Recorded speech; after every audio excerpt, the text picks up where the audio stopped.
name is Espayline and I'm Ella Dancer. we represent Hyaluronidase enzyme. A brief overview of our presentation, we will talk about background information, taxonomy, tissue specificity, structure. We will also talk about the mechanism, degradation of hyaluronic acid, hydrophobicity, and active sites. And for the bioinformatics part, we're going to delve into the catalytic domains and residues, and then we'll talk about proteolysis as well as dissect our primary paper. So hyaluronidase 1, or Hyal-1, as we're going to be calling it throughout this presentation, is also known as hyaluronoglucosaminidase 1, and also known as lung carcinoma protein 1. It's a hydrolase and is found in humans. Tissue specificity, hyaluronidase are highly expressed in liver, heart, and kidney. It is weakly expressed in the lung, placenta, and skeletal muscle, and it is not expressed in the adult brain. Talking about how hyaluronidase degrade hyaluronic acid, hyaluronidase cleave hyaluronic acid as the beta-glycosidic bond at the N-acetyl D-glucosamine and D-glucuronic acid. To better show you what Steve was talking about, hyaluronidases use water to degrade hyaluronic acid hexasaccharide into hyaluronic acid disaccharide and hyaluronic acid tetrasaccharide. Talking about hydrophobicity, hyaluronidase is highly hydrophobic, except for the small part of it, which is a transmembrane helix. This part is hydrophobic. So this is the hyaluronidase complex with hyaluronic acid disaccharide and dimethyl arsenate. It has two active binding sites. One active binding site is in the middle where the red spheres are, which are the water molecules. The second active binding site is where the dimethyl arsenate binds. This complex has an N-terminal, C-terminal, and a linker. The active site is in the cleft of the N-terminal domain, and that is where two molecules of hyaluronic acid bound to hyaluronic residues in the presence of water molecules. To show you more about the active binding sites, it's in the middle, indicated by a disulfide bond. The light blue portion is the catalytic domains, and then the lime green portions are the hyal EGF-like domains.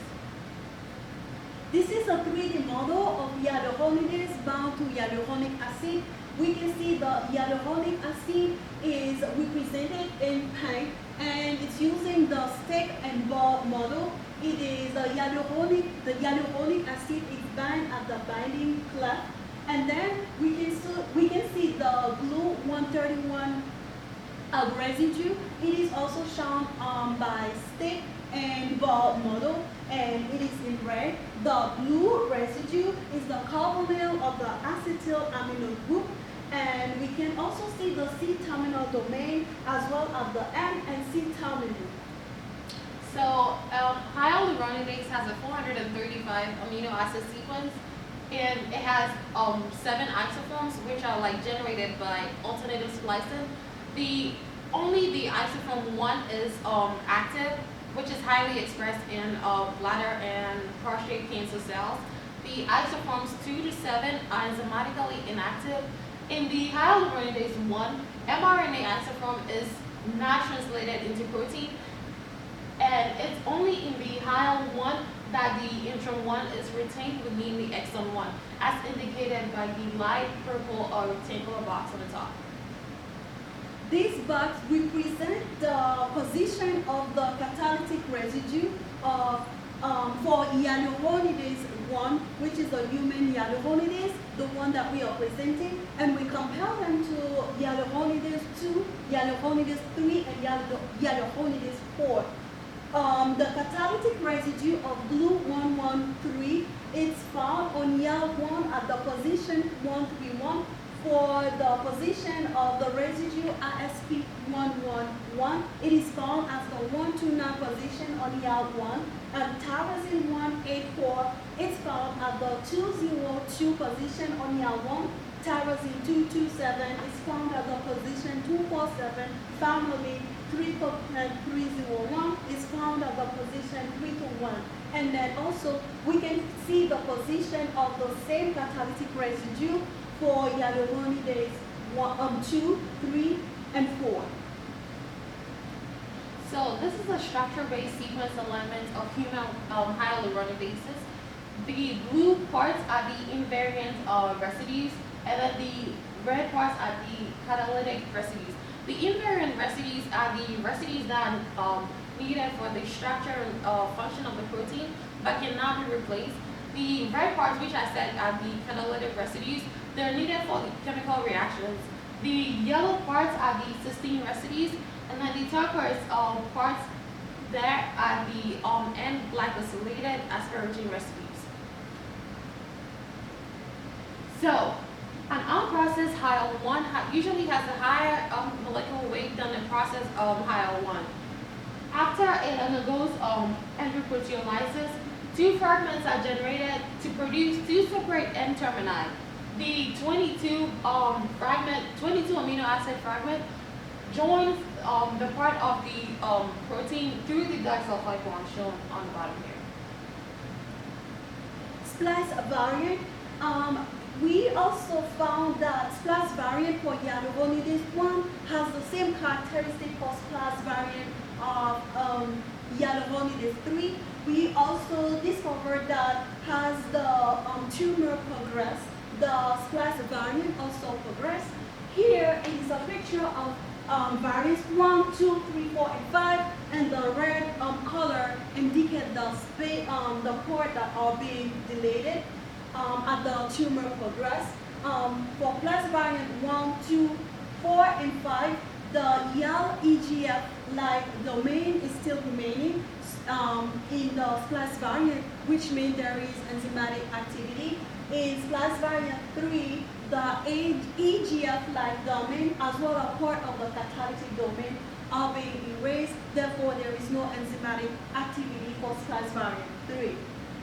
This is a picture of our primary literature. It was written by Z.U. Wen and others.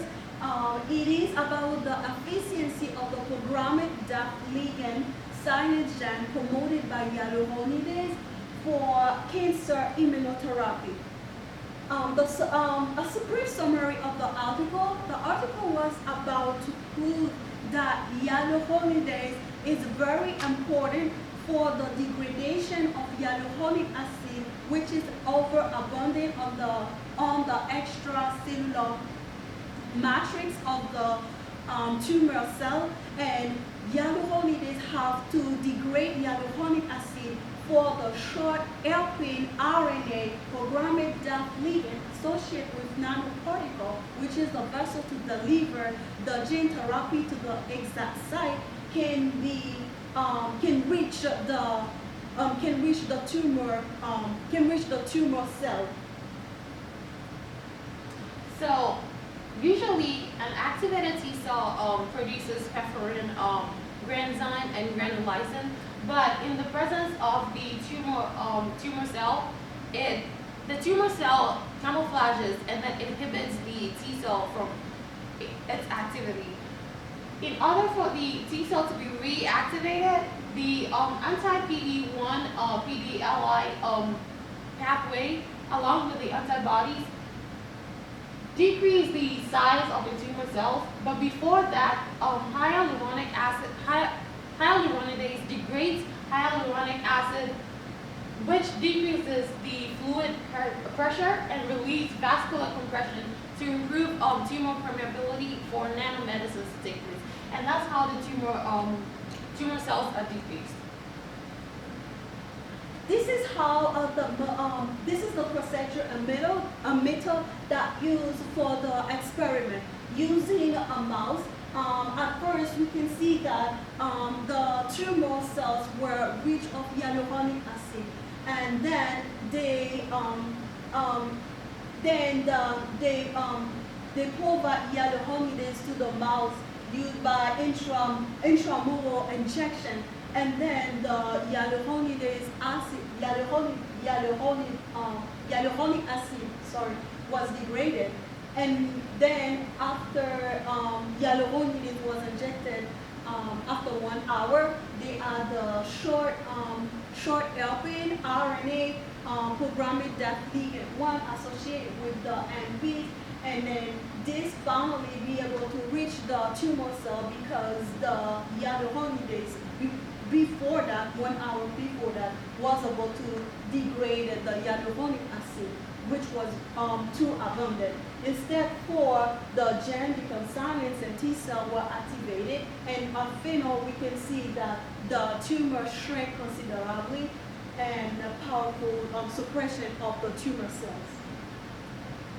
Talk more about it. In this photo, as indicated, when just the hyaluronidase was injected into a tumor cell, it didn't really change the size of the tumor cell. But when the short hairpin programmed death ligand 1 with the NP, which are the nanoproteins and the vessels for which the short hairpin programmed death ligand works with, what's joined with the hyaluronidase, it decreases the size of the tumor cell. And that's our reference. Thank you for watching our video.